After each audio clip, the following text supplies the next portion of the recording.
일본 영어. 이 친구야 영어를 못하는 건 영어를 암기 과목으로 생각해서 그래. 자, 우리는 국어의 원어민입니다. 그럴 때 우리가 국어 어떻게 배웠나 생각해 보세요. 우리는 암기해서 배운 건 분명 아닐 겁니다.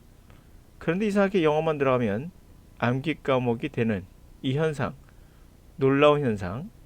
자, 원어민 영어 7일 영어 트레이닝 머스터드의 고혁준 선생입니다. 자, 오늘은 토익 문제로 시작하겠습니다.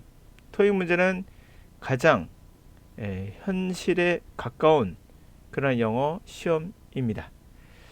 자, 49번 제가 10초 드리겠습니다. 시작하세요.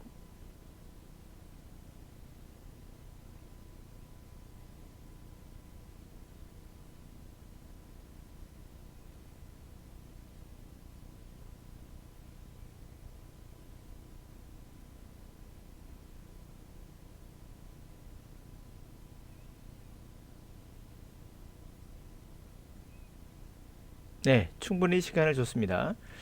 The region has now seen 838 cases of the virus since the pandemic began, 65 of which blank currently active.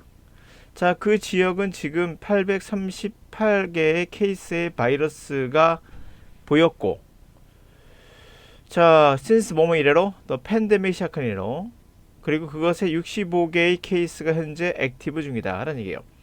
자, 제가 한글로 번역을 하면 여러분들은 이해가 되겠으나 영어로 제가 케이스 뭐 그대로 하더라도 어떻습니까? 충분히 이해가 되죠. 그것은 바로 이 케이스라는 단어 하나만 갖고 우리가 판단하는 것이 아니기 때문에 그래요. 하여튼 중요한 건 우리말로 해석하면 할수록 좀 더 이해는 될 수 있으나 영어를 받아들이는 데 있어서는 굉장히 늦을 수가 있습니다.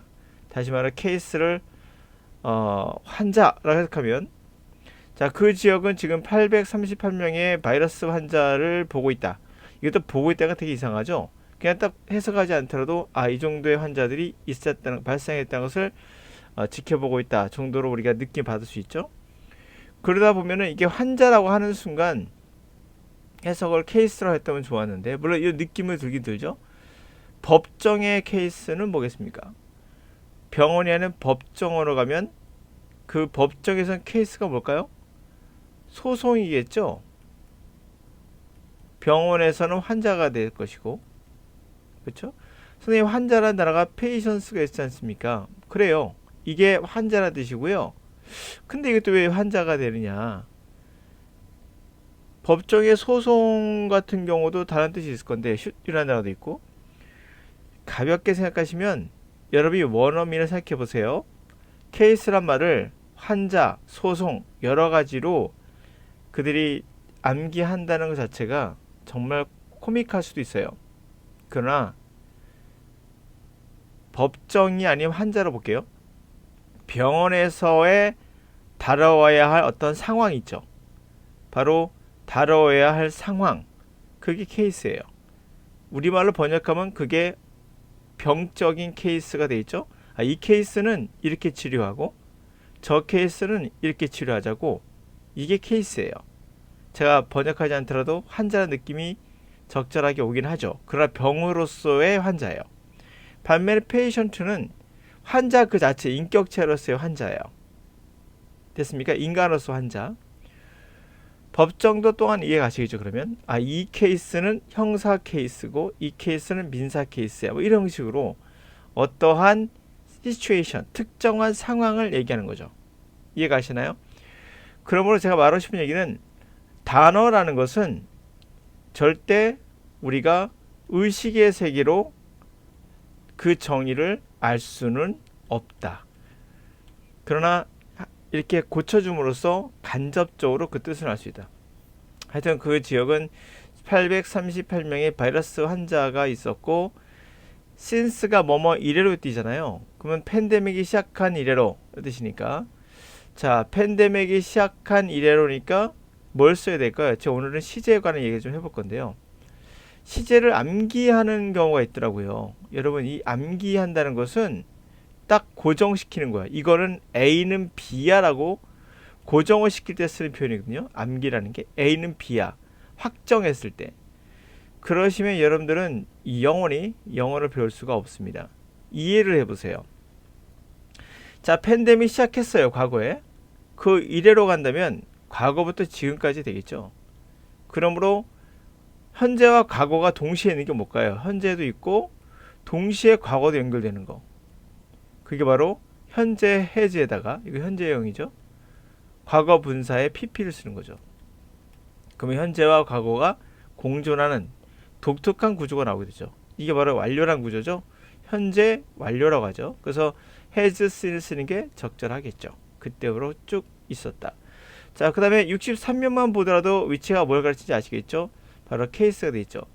케이스를 만약에 사람으로 봤다면 who를 썼겠죠. whom이겠죠. 물론 whom이 되겠으나 케이스를 어떤 거, 병의 어떤 케이스로 본다는 걸 알 수 있겠죠. 그래서 위치를 쓴 거죠. 하여튼간에 이 830명의 케이스 환자 중에 65명이 현재, 요 단어 볼게요. 자, 현재라는 단어 들었어요. 그러면 시제가 뭐가 맞을까요? 현재란 말 썼으니까. 우선은 since는 이제 아시겠죠. 어떤 시제가 올 거라는 걸 해석을 통해서 이해를 했어요. 현재란 말이 들어가고 있습니다. 그럼 뭐겠습니까? 현재겠죠, 뭐 그냥. 당연한 거 아니겠습니까? 현재 액티브, 그러니까 진행 중인 환자는 63명이다 라는 거죠. 65명이다. 자, 그럴 때 현재형 얘가 되겠죠. 현재 완료가 아닌. 오케이? 여기 이해가십니까? 근데 단수가 있고 복수가 있어요. 당연히 65명이 주어니까, 복수가 되겠죠. 그래서 정답은 이게 되겠다.